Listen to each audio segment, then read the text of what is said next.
And hello. Hi, this is Kathy Fray from IMCO, from the International Integrated Maternity Healthcare Organisation. And I want to welcome you all along today to this week's Maternity Natural Health webinar. And I am thrilled to have a friend of IMCO back here again because she's just so jolly good. And that is Maha Al Musa. Maha, say hello. Hi, everybody. Thanks for having me. Welcome. Absolutely. Your topic is so unique and so interesting. We really wanted to learn a little bit more. So just a reminder to those of you who are live with us today, if you go into the chat section and let us know whereabouts you are in the world and your role as a health professional, that's always great for us to know. Or maybe you're a mum expecting a baby. Fantastic. And then if you have any questions for Maha, just go down to the bottom of your screen and there's that little Q&A section and little button, and you can type any questions in there and we'll absolutely make sure that we cover off those questions before we wind up in about 45 minutes time or so. And yeah, so just fantastic to have you back. It's such an interesting topic. But for those of you who haven't met Maha before, just to give you a little bit of an overview about her. So Maha Al Musa is the founder and creator of EmbodyBirth, which is her signature education preparation program for mothers-to-be and for birth practitioners. She's also author of Dance of the Womb, which is your essential guide to belly dance for pregnancy and for birth. And she's also creator of the follow-on, which is the BellydanceBirth video series. And she's been an international speaker over many years, not so much during the recent COVID as the rest of international speakers, but she's such a knowledgeable well of information on natural birth, and also she's an extended breastfeeding advocate and a mother of 3, and we're going to be talking today about the benefits of using the ancient Middle Eastern art of belly dancing for pregnancy and for labour. So big welcome. Thanks, Kathy. That was lovely. Thank you. Yes. Yeah, so it's so great to have you back. Yes. And so look, please, do share with us all, a bit more about yourself and about your background, and particularly your cultural roots, which your name gives things away a little bit, but tell the audience a little bit more. So I'm Maha Al Musa, and I'm actually of Palestinian Lebanese origin. So Palestinian on my father's side, Lebanese on my mother's side. And I was actually kidnapped from my mum as a 6-month-old baby by my father and brought to Australia when I was 2 years of age, unbeknown to my mum, who didn't know where we were taken, including my brother, who was 2.5. So you can imagine what that has done to me in terms of, cellular memory and severance and being apart from the mother and the motherland and the mother tongue and all of those things, which were very difficult as a child coming into, a foreign country, and was at boarding school when I was 4 years of age in Australia. Yeah. And my father... You just want to pick up little 4-year-old you and just give you a big hug. I know, it's a big thing. It's when you have children only, then the pieces of the puzzle come together on the emotional level as well, really understanding, because we go into survival. We know all of the trauma and all of those things, and to survive, one has to shut off the feeling body. But in pregnancy and birth, in our own births, we have to open that, casket. And so that's kind of what happened for me. So my father married when I was 7. I had an Australian stepmother. So then we were immersed in Australian culture and away from our own mother. We all had that burning question, but did you catch up with your mother? Have you ever seen her? So if you read my book, Dance of the Womb, the story is in there. When I was 27, I had a very, very small photo of my mother, little black and white picture. And on the back in Arabic, it had her name and her registration number in Lebanon. So she didn't know where we were. We'd never connected with her in all of those years. Nothing. Yeah, she knew nothing. And actually, I had been talking to SBS, is a TV show here in Australia. We were going to go to Beirut, to Lebanon, and look for my mum. You know, those shows that they do. Yeah. Yes. But I went to the Lebanese consulate in Sydney, and cut a long story short, it took 5 years to find her in Lebanon, and she was found, which was incredible, absolutely incredible. And really, I didn't know much about her except this small photo that I had. I knew she'd been an air hostess with Kuwait Airways, and my dad had started Kuwait Airways. So that's how they'd met and married in Lebanon in the late 50s, when Lebanon was the Paris of the Mediterranean and the place to be, you know. So anyway, my brother and I, when I was 33, went to Lebanon together and met her for the first time. And wow, amazing. And it's all in my book. And she was 67 when we met. And this is how I kind of, you know, got into this work. As I say, this work always starts in your mother's womb, your birth preparation, because of the maternal lineage that we all carry. And for me, there was this expanded story of being taken from my mother, you know, being misplaced, not having that sense of belonging. And so when I got pregnant with my first son, which I had been trying to get pregnant for 5 years and couldn't work out, I had polycystic ovaries, but I knew that it was something deeper than just a medical condition, you know, which is a common condition that women have.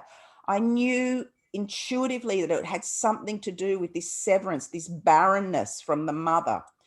And the funny thing is 6 months after meeting my mum, I got pregnant with my first son. And I'd been trying for 5 years to get pregnant.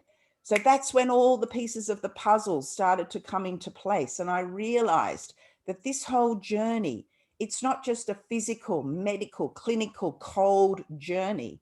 It's a journey of unraveling the parts of our lives and our maternal lineage that we need to recalibrate and rebirth and look at deeply within ourselves to gift that back to the world as a consciousness of love and healing. And this I intuited long ago. I was pregnant with my son, you know, 25 years ago. And so I saw how the dance of our life and the dance of our womb is interconnected through my story. And that is often what is left out of the equation when we're working with pregnant mums and birthing mothers, is that the story that of our life, it's that part of storytelling as women that we're very good at, but we kind of get denied to go deep and explore that, so that we can open to birthing ourselves and our babies. And that's what my story has given me, is that deep connected understanding of who we are, where we go on this journey, and the gifts the journey gives us to ourselves, to our family, to our community, and to the world. And that's why I'm so adamant about women's voices being heard and acknowledged in this world, because we are the ones who birth these next generations, and they are the legacy we leave to the world. So how are we caring for women? How are we trusting in birth? How are we trusting in ourselves as birth keepers? How do we navigate our own lives? All of those things are really essential to have that heart connection in this journey. So that's really what EmbodyBirth and my work is all about, is bringing back the heart of birth. Yeah. And I do love how you talk about, you know, bringing the heart back, but you also talk about, which is rare to hear in a way, is, you know, what is the gift that we receive that we can pass on? Yes. And the idea that your journey as a mother to be and becoming a mother is a gift that you receive that you're able to pass on. And that's, that passing on is a little bit of the conversation that really doesn't take place a lot. No. So let's talk about particularly the belly dance birth. So how did you just, obviously, you know, you've got cultural heritage in the roots there, that but how did that sort of belly dancing sort of transform into belly dance birth kind of topic? Yes. So how did that all come about? So when I was pregnant with my son, I got pregnant in England, but I had been living in the Byron Bay area in Australia before I got pregnant with him, with his dad. And when we came back to Byron Bay, there was a beautiful pregnancy support group. And this is, I'm talking 1996.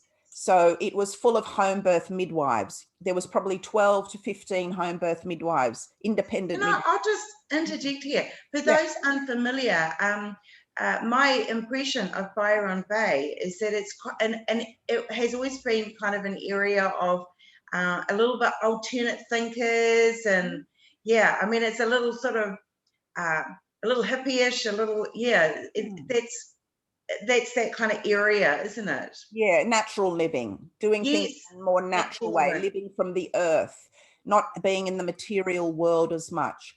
So, you know, there had been home birth in Byron Bay through, it's an Aboriginal women's birthing place. That's what Byron Bay is. Right. Yeah, Kavambar, the meeting place, but it's also an Aboriginal women's birthing lake, and they've got all the birthing lakes there, the tea tree lakes. So that's where, yeah, it's significant.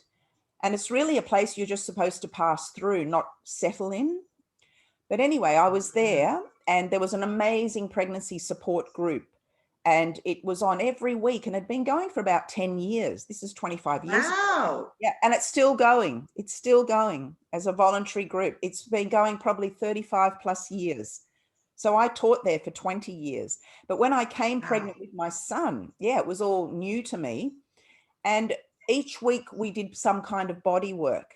And there was a midwife teaching who was a belly dancer, and she did tango as well. So she loved dance. And she was teaching, you know, belly dancing in this group. And because of my cultural roots, I've been to Jordan when I was 21 and dancing with the women. It's just in my blood and veins. So I really connected, and I got into the movements. And up until then, I was probably about 27, 28 weeks when I came to the group, I had really started to open up the whole connection to my mother line and to my paternal line, to my paternal grandmother, who had given birth to 9 babies in our birthing house in Al-Kubab in Palestine that no longer exists. But, you know, that is what happens when we get pregnant. We suddenly want to explore our lineage and where do I come from? You know, who am I? All of that.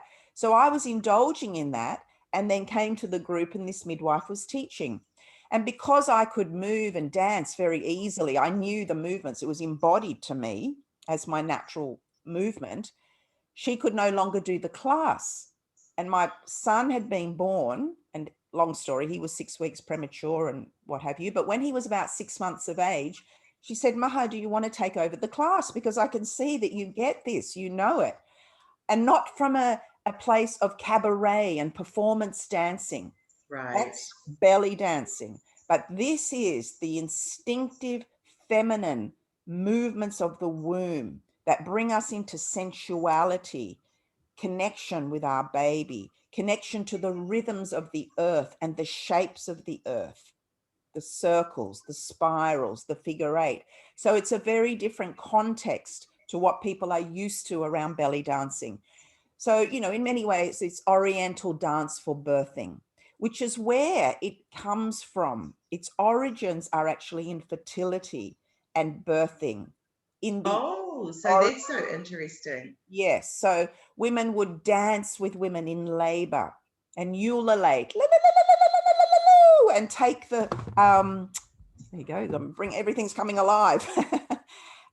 You know, to take the pain away. They'd say, we dance with you and we share the pain of labor or the experience. So you're not alone. You're connected. You're with other women. This is the true dance of woman. So what happened when I was then in that class and teaching is it activated all those memories of where I came, where my roots were. So I started classes and I didn't know what I was doing, but I knew what I was doing. I often say that. So it's not coming from an intellectual place. It's coming from an embodied, somatic, deep connection with the baby. And as we know in pre and perinatal psychology, to connect with the baby, for a mother and baby, that psychic highway, that dyad, to keep that strong, we do through music, through singing. But dance is often left out of the equation. Dance. Oh, completely. Yeah, it's Yes. always about singing and you know, that kind of thing, and talking to your baby and putting music. But no, the musical lyrics of your body, you are through osmosis passing that to your baby.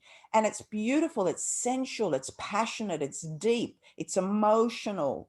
And it's a way of releasing through the body as well as we dance. So that's kind of how I started to teach, Kathy. And I knew that And that's 25 years ago. 25 years ago, it was seeded, but it was already, Yeah. obviously it was in me, in the pregnancy and the birth. Yes. And when I was birthing my son, you know, as I said, he was 6 weeks premature, but I was using the movements through, as the uterus contracts and builds that fundus, I am expanding. So I am working with the rhythms of labor instead of being in resistance. And that's the beautiful part of these belly dance birth movements, or intuitive movements, which women do anyway. The rocking, Yes. you know. That's right. They really do. Yeah. And yeah, when they are, when they just allow themselves to do it, you see them ending up belly dancing during their labor without them even realizing that that's what they're doing. And so, but we know that you talk about, I think that movement is something that is talked about when it comes to labor, but that's not so much in pregnancy. And I know that you are very much an advocate of, you know, having the movement in pregnancy, not just in labor. So, you know, because it, as you say, it sort of assists her to remember her birthing way. So maybe, you know, what are sort of some of the more essential movements that you think of, you know, are so valuable in that prenatal period? So basically what we want to do is activate the wisdom that sits within the body rather than it being stagnant.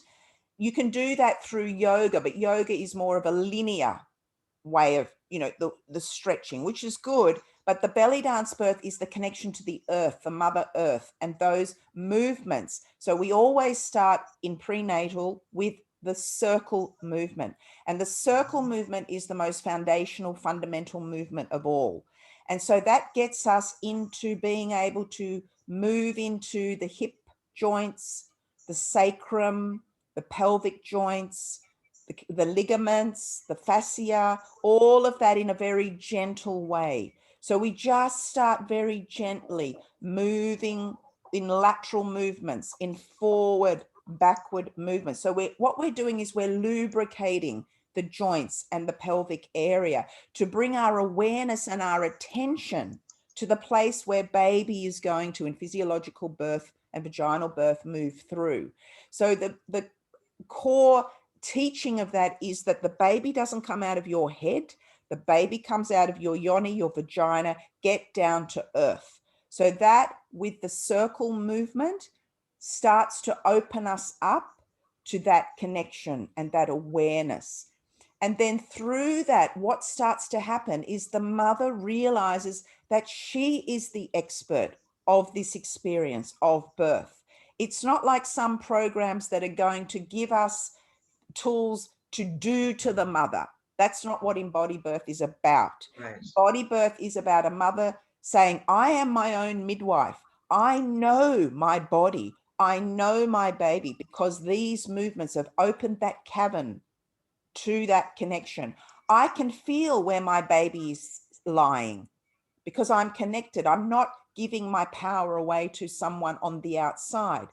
But if I need help or guidance or assistance, I have a voice I can ask.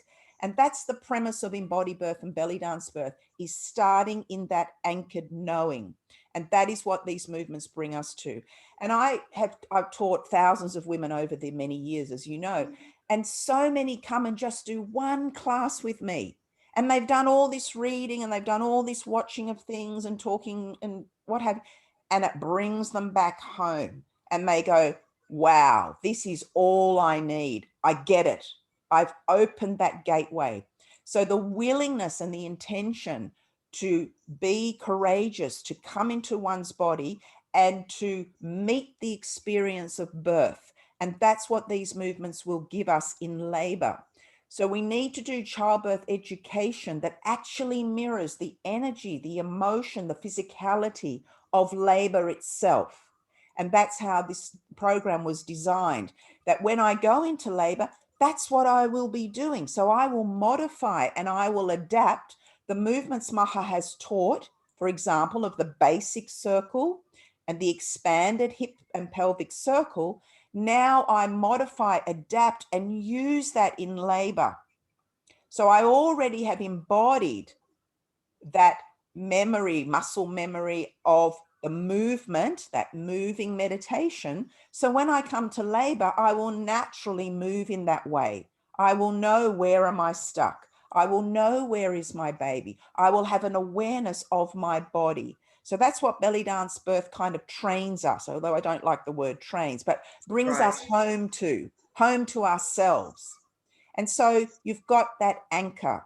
And, you know, I often quote Laboya. Laboya says for birth, be like a samurai at your center.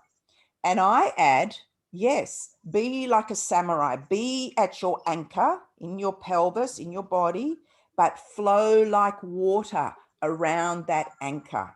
And that really is belly dance birth, the ability to flow physically, but and be attuned emotionally. But one of the very important things that I need to add here is that we as birth keepers, as midwives, as birth professionals, this doesn't work as well unless we are anchored in our bodies and we are trusting of our own bodies and we are connected to the movement of life within ourselves. So where do I, as a birth keeper or as a doula or as a midwife, where am I resisting what life is showing me? Where am I resisting? Where do I carry pain or resistance or constriction in my body? Because we know birth and the environment of birth is an energetic field. So the way that I hold myself and the way that I navigate through life will be passed on to the woman. She will pick that up in her heightened state. And that's why I'm always, when I'm teaching, you know, midwives and birth professionals, I want you also to dance and move and open your body as part of your personal development as a birth professional, as someone who stands with woman. You can't stand with woman unless you are with your own woman and you are truthful and honest about that and working on yourself, you know. So I think it's very important because, you know, women will pick up when they come into the hospital or even if they're birthing at home, whatever that is. As females, we energetically pick up each other's vibe and energy, you know. So it's important that we are also always attuning into our body wisdom and our body energy. Oh, and you do so know that how that huge impact that the birth practitioner has in the room, absolutely. And I think that often once you are, you know, out there being you're a qualified birth practitioner, midwife, or assisting doulas and obstetricians, you tend to not be seeing other people's practices because you're there looking after yours. But certainly, I think when you're a student and you are going to a lot of different births with different practitioners, and you really see those huge differences that it can make. And, you know, you do pick up on those birth practitioners who seem more in tune and those who seem out of tune. Yes. And, you know, so what you're talking about, I mean, it can, for those unfamiliar, it can seem a little airy-fairy, but no, it's so based in realism. Yes. You know, when you see those differences, it's huge. And I do love the your talk about I think that even basically just doing those movements puts women, whether you're a expectant mother or a birth practitioner, it's putting you into that place of connecting. It's almost like, would you say that, you know, whether you it's not critical necessarily to, you know, how can I put this? It by default, if you just do those movements, you will start to feel a connection. That's it. That's right. Yeah. So often the women want the direction on how do I do this? How do I connect? What do I do? What course, you know?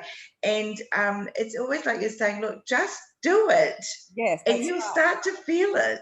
That's it. That's it. And that's where what we have done with birth education and everything, you know, we could go into that for hours, but it's because we've intellectualized the experience. And we say in embodied birth, you can't think birth, you have to feel birth. So once we, as I said before, get out of our heads and trust that our body knows what to do, trust that that blueprint is there as females in our DNA. We talk a lot about this, that blueprint of birth is there. Those mystical codes of birth, whatever you want to call that, is there for us to discover and to work with. So everything you need is in your body. But how do I come to that? And that's why belly dance birth is a beautiful, gentle pathway. You know, Kathy, I get so many social media posts being sent to me of women in, you know, labor or pregnancy doing all these really rough movements and the baby belly. And I say, don't send me those things. That is not what I teach. I don't teach that. That's very masculine, very jarring, very rough. And there's a reason we don't teach that, which I share in my training, you know. So we have to realize that this is an experience of the female. The way that we navigate the feminine aspect of ourselves through the world is how the childbirth education needs to meet us. So that is why this beautiful dance is so important, because that signifies flow, you know, sensuality, gentleness, sexuality too.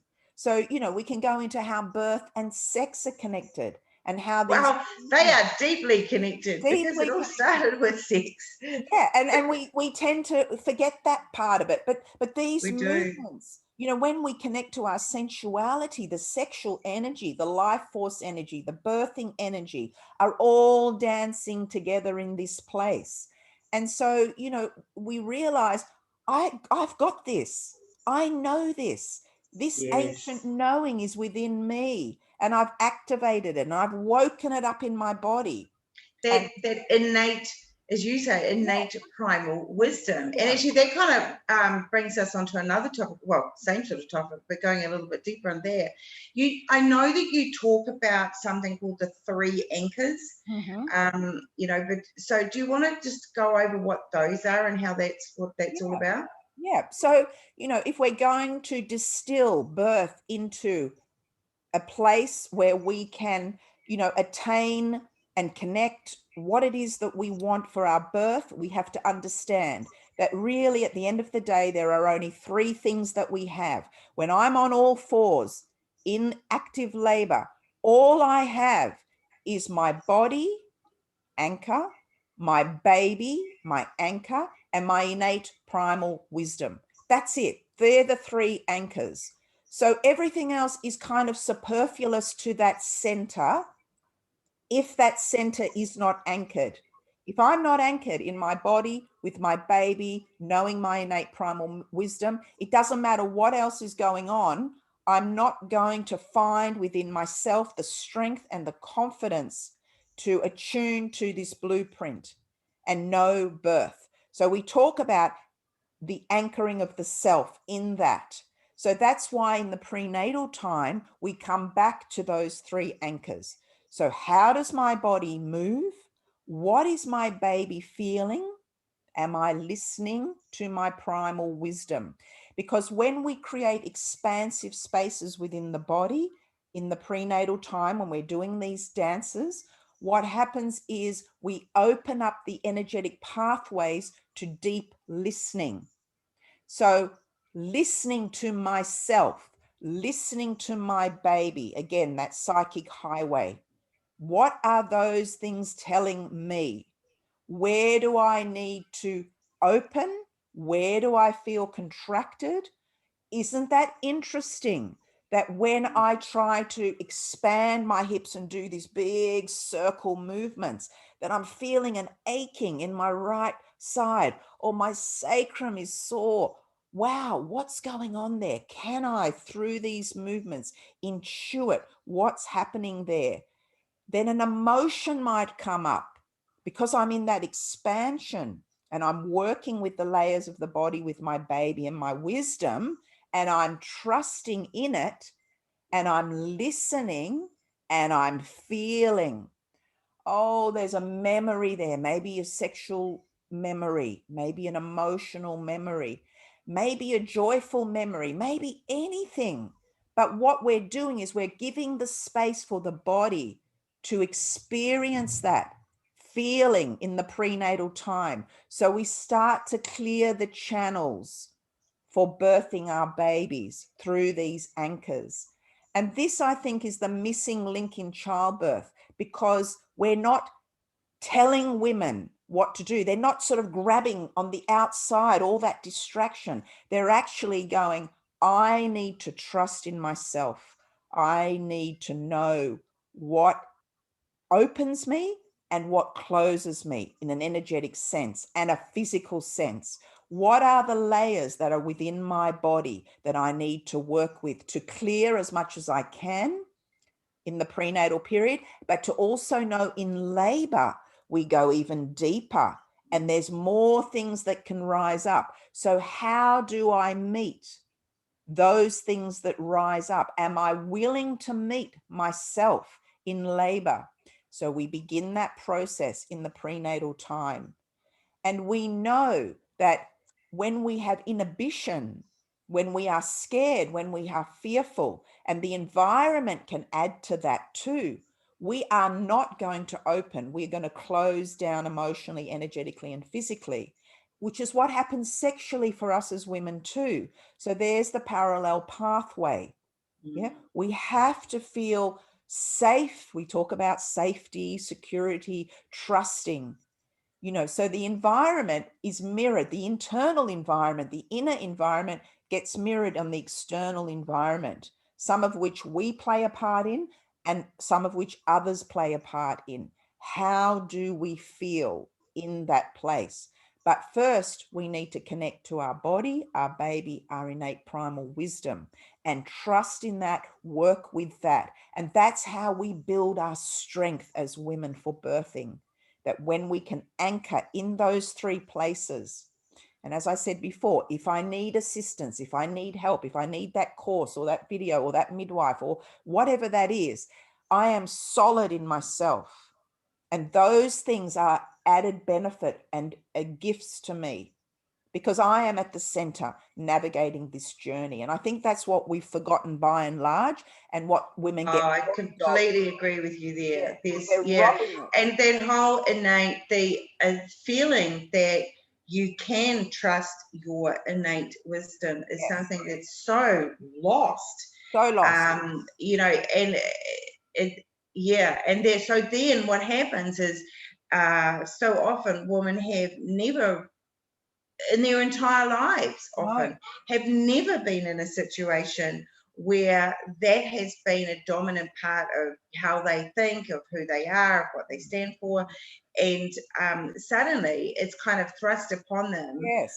Particularly once they have a baby, they're kind of like, oh, well, what's your mother's, what's your mother's intuition telling you? Yeah. Who knows? I've never relied on my intuition before. Is that situation. And it's so, you see women go through that pregnancy journey and open up their minds to the potential of discovering that aspect of them. And then when you see them go on and have these amazing, stunning labors, because they've formed that connection in pregnancy that they've never had in that way before in their entire lives. It's so stunning, isn't it, to watch? And so deep. And they never lose it. No, and it's spiritually gratifying. I think it's huge. I think we as women, and this is what's lacking in the world. What's lacking in the world is the experience of sacred birth and what that does to change the consciousness. And that's another story. But that's what I see, that women are being robbed. And that's why I'm so passionate 25 years later, still doing this work. And, you know, I had my last baby at home at 46. And people say to me, wow, you were, you know, courageous, brave, that old adage that people say. But it's like, no, there was nowhere else I could be but in my body, connected to the home within myself. So for me, home birth starts with the home, my heart, my hands, my womb, my baby, my knowing. That is my home. So all women, even if you birth in hospital, birth center, at home, if you are connected and anchored to your inner home, your innate home, you are at home. You know. You know, it's like I know the World Health Organization has a mandate that optimal health and well-being is always inclusive of the physical, social, psychological, emotional, and spiritual dimensions of life. I mean, we've got this in legislation internationally, but which is fantastic. And we do talk about the physical, obviously, with, you know, labour and birth prep, and we do cover social, and we do cover psychological with maternal mental health issues, and we do dabble in emotional, but the spiritual dimension of life, it's just not really discussed. And yet, you know, I mean, even you know, I'm sort of thinking back, you know, I'm going a while back now to my own midwifery training, but there, you know, when I would say, well, these are the skill sets that I was given to be able to talk, to be able to assist women with psychological information, so maternal mental health information, or these are the physical. But what tools did I receive that would help me help them on the spiritual level of that journey? Well, not really a lot. That's right. And no. So what walks hand in hand with the spiritual is the psychic. So we must, I always add in the psychic body. So when we, as women, as females, we have intuitive cyclic nature as we menstruate. And then, you know, menopause, I feel, is another cycle, but that's not even talked about, but we won't go there another time. But so the psychic, intuitive, cyclic nature of woman is amplified through pregnancy, because if we think as our womb expands, that wisdom expands and magnifies and amplifies, then my psychic ability also opens. So that is where the intuition lies. So we talk about this intuition, but intuition has always been a part of our female nature due to this cyclic way of living. But in a patriarchy, we have to put a lid on it often. We can see, we can feel, we can intuit. Before we become pregnant, menstruation gives us that capability and that knowing as well, but we tend to hide it. So it's about creating the platform where we value those things. So what it is about valuing. We don't value the psychic, the spiritual, the sacred nature of birthing. We put it, all the other compartments are easier, you know, psychological, aren't we great? We're thinking about the woman's emotional life, you know, and her physical and all of that. But this is the elephant in the room, and it's the nature of woman is the spiritual psychic nature of us. And I think, as I say, you know, that lacking comes right from, you know, the key people that are helping that woman. You know, so it would be a very rare situation to have an obstetrician, discussed how, you know, things are going spiritually for her. That's almost would get crossed over and mixed up with religious faith, which is completely different. That's not the same topic. And, you know, and our midwives, who are the ones that tend to be those touchy-feely, you know, that's the reputation that they have. And but again, there's so little tools and resources available to both the birth practitioner and the mother. And I love how you know, just doing the movements will make you start to find those things. Now, tell us a little bit, before we sort of completely run out of time here, tell us a little bit more about what you call that trilogy, so the breath sound movement in labor, and you know, the energetic level of that breath sound and movement. And before I do, I just want to say one more thing about what we were talking about. Please do. The tool, the most basic thing that you can do as a birth professional when you are with the mother is ask her, what is baby telling you? Love that. Love that. Yeah. Start that conversation off. Yeah. Tell me, what has baby been telling you? What are you intuiting in that psychic highway together? Start opening that dialogue. And that's what will bring her into that connection and that attunement with. And at a very basic level of that, what is your baby telling you, especially when they're in labor, is, you know, the women can often struggle with their own confidence to believe that they know what they're doing. Yes. And, you know, when you say a comment like that, what's your baby telling you? And it might be as simple as that woman turning around and saying, I feel like I need to go into this position instead. Well, just do it.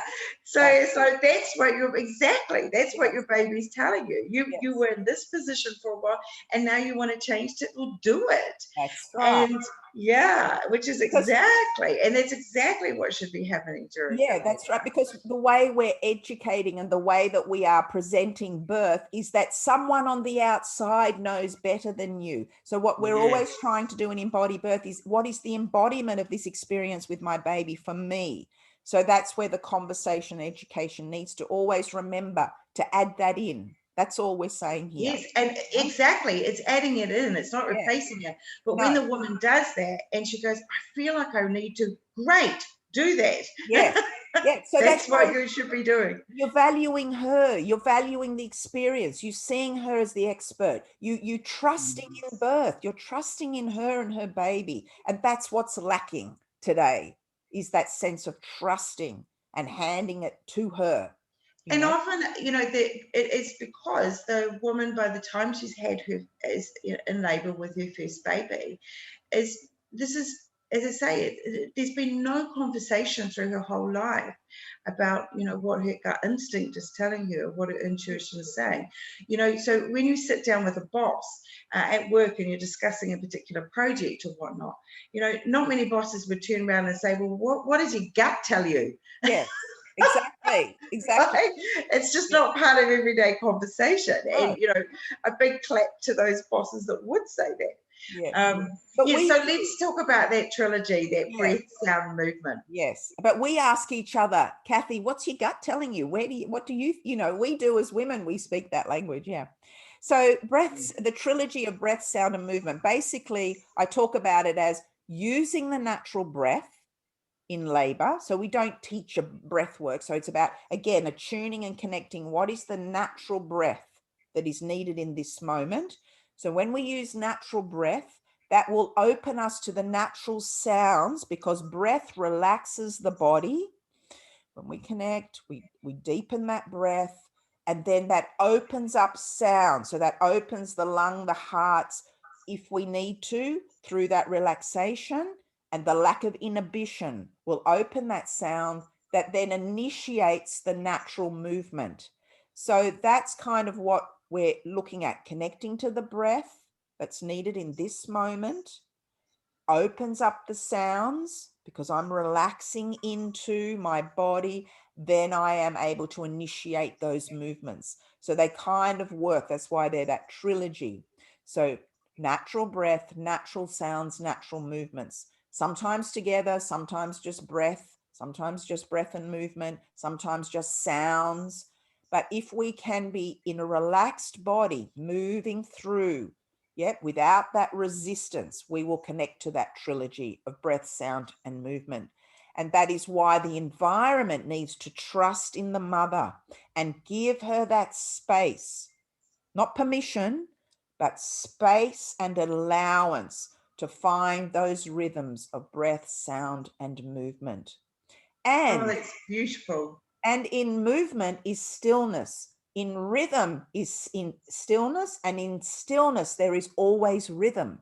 So if I am taking a break, if I can during the labor, just lying on my side, sometimes, we can't, got to get back up. But if I am taking moments of stillness, I want the birth professionals to know that there is always a rhythm happening on an energetic level. It's not that the labor stopped. Oh my God, what can we do to her?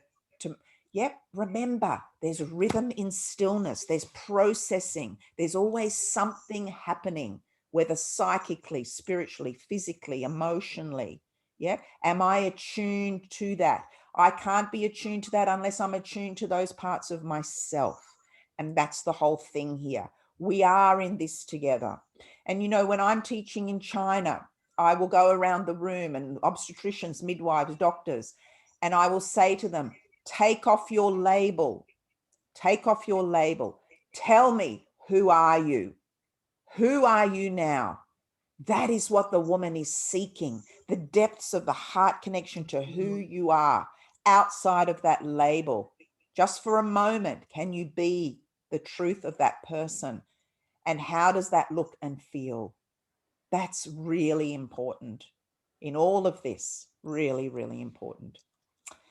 I just love it. Just love it. Let me just have a look at some of the comments here. I'm just going to, Kathy, just one sec while you're looking at that. Yes. Just check my daughter. Oh, Minnie, you're up. Good girl. Come and have some brekkie. Okay, so She's up. Let's just have a look. Well, only because so many people don't have means to a DVD. So we, within these platforms, these IMCO maternity natural health webinars, we go out of our way here to not be pushing particular products or services. It's all about the information and sharing the information. But we do have, these fantastic people who are speaking, who have put together amazing resources. And I know that, you're definitely one of those. And so let's, I do want you to sort of talk about that as well and explain what people have access to. And we've got a question in here that is there a way to watch Dance of the Womb online, because so many people don't have means to watching DVDs these days, and now you sort of buy laptops and they don't even have DVD players. But yeah, so do you want to just make a little comment, explain what you've got available and how people can get hold of you now? For those who registered for this webinar, in 24 hours time, they're going to be receiving an automated message from Zoom, which will give some other resources, which is fantastic. However, for those of you who are watching this later down the track, as part of our webinar library, it would be great if you do, Maha, just go over, how people can contact you and what you've got available as resources for both the birth practitioners and the expectant mums. Yeah, sure. So basically on my website, mahalmusa.com. So I've had my BellydanceBirth bundle there. So you can get the full BellydanceBirth dance series, Dance of the Womb, and it's all online. So I don't do DVDs anymore. So in that bundle, you get the BellydanceBirth dances, Dance of the Womb, you get my ebook, and you get some bonuses, some EmbodyBirth e-cards, affirmation cards, and a little meditation and a couple of other things. So that's all online. You can also get that on Vimeo if you look on Vimeo, but it's probably easier on my website. And I've also got my hard copy book that you can buy, or the ebook. So there's both ways there. Fantastic. So I guess the ebook must be on Amazon, or just people just go to your website and the links are all there. You can get it all there. And the BellydanceBirth dances as well. And that also, the BellydanceBirth bundle will show my home birth film. And there's also a 45-minute dance stretch warm-up on there. So it's the DVD, but online now. Fantastic. Okay, that's so good. Yeah. And how long, just for people's curiosity, how long is the main video? The whole video is 2.5 hours. Right. Yeah. So you get all of the dance chapters, but I've also got my full EmbodyBirth online birth preparation program. So that's 4 modules and 21 chapters for birth preparation for doulas and mothers. And we've also got a mini program of that that's on my website as well. But that's a really deep dive into birth preparation. And then in October of this year, 2021, and then into next year, I'm doing my virtual online training in EmbodyBirth and BellydanceBirth for the first time ever. So I've been traveling the world for the last 10 years, the last 3 in China before COVID, and doing my in-person training to become an EmbodyBirth, BellydanceBirth teacher certification. And I've always resisted doing it online because how do I translate this embodiment? So I've bitten the bullet, and I'm in October. If you're interested, I'll be doing my virtual online training, which will give you certification to teach all this information. And that will okay. Yeah. So my online. And how long is the training? The training's going to be it's only 10 to 12 hours of work, but the online program that I just mentioned and the virtual training together give you that certification. Right. So, yeah, and we've kept it very reasonably priced because I want this to get out there to women. And then you can use anything that's on the online program, any of the BellydanceBirth, you can teach any of that online in person, and the philosophy of EmbodyBirth. Because I'm 60 next year and I need to give this information out there to the world. And I've got so many people asking me now, online.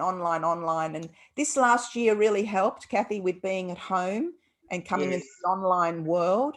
And it's been amazing. Been really. And I think not just from the perspective of you as the presenter going, oh, how do I translate this from the in-person experience to the online experience, but also the recipients. You know, the watchers are now more open to thinking, well, I could learn this online. I don't have to necessarily. So the whole world is just, hasn't it, just gone through such a huge change. And, you know, when you see, I always find it, you know, amusing when you see somebody on BBC being interviewed, some very important person, and they're just sitting in their kitchen. Yes, that's right. That's just this huge change in how we communicate internationally. It has been an amazing positive side of this whole COVID pandemic journey, is that we've realized that we can communicate. Do that. Yeah, and I was going to mention, well, I also do counseling. I counsel women all over the world. I'm still old-fashioned. I still use Skype, but I've been able to talk to women in Greece, in New York, in, you know, in Vietnam, everywhere. You can spread knowledge that before, you know, if it's only limited to who's in person, and it has really opened things up, you know, before the pandemic. And you know, really at that stage, only, you know, some people in business had heard of the word Zoom as a platform, you know, and then suddenly the whole world knows about it. But look, it's just, it's been so great to have you here, and we do need to wind it up. But is there anything else that you would like to close with, that you would like to add? Someone's just made, I'm in my 80th year. Oh, and I'm still catching babies all over the world. That's so beautiful. Gail Johnson. Love that. I love that. Yes, there is no limit. Yeah, and still catching babies all over the world. Oh, big love to you, Gail. That is just beautiful. Yeah. So any conclusion, anything you want to just finish off with that you'd like to add? I just want to tell women to dance, like just keep moving, keep dancing, keep connecting to yourself. And that's how you will grow, you know, your connection to other women. And let's be in our real heart and truth with this, and not be afraid to speak our voice, speak our truth, you know, support women in their choices. Really, really important. And as I say in Embody Birth, the living book is within. Read her. Start Love with that. her. Yeah. And we keep adding more chapters and pages to that living book, because that is the art of the heart for us as women, is to, you know, really remember who we are and not get lost in the intellect, but really come down into our hearts and wombs. Yeah. Love it. Thank you so much, Maha. And as we And say, it is just namaste. It is so namaste. neat to have you back here again. Yes. And you're just an absolute treasure. So thank you so much. What you do is really quite so completely unique, and it's so groundbreaking and grounded all at the same time. Thank you. And thank you very much. And thank you to those that are here live. It's always an absolute pleasure to have our live watchers as well, you know. And but we know that a lot of you will be watching this after the event. So everybody just have a wonderful rest of your week. And thank you so much, Maha. Thank you, Kathy. Thanks, Say everyone. goodbye. Lots of love. Bye, everybody. Bye.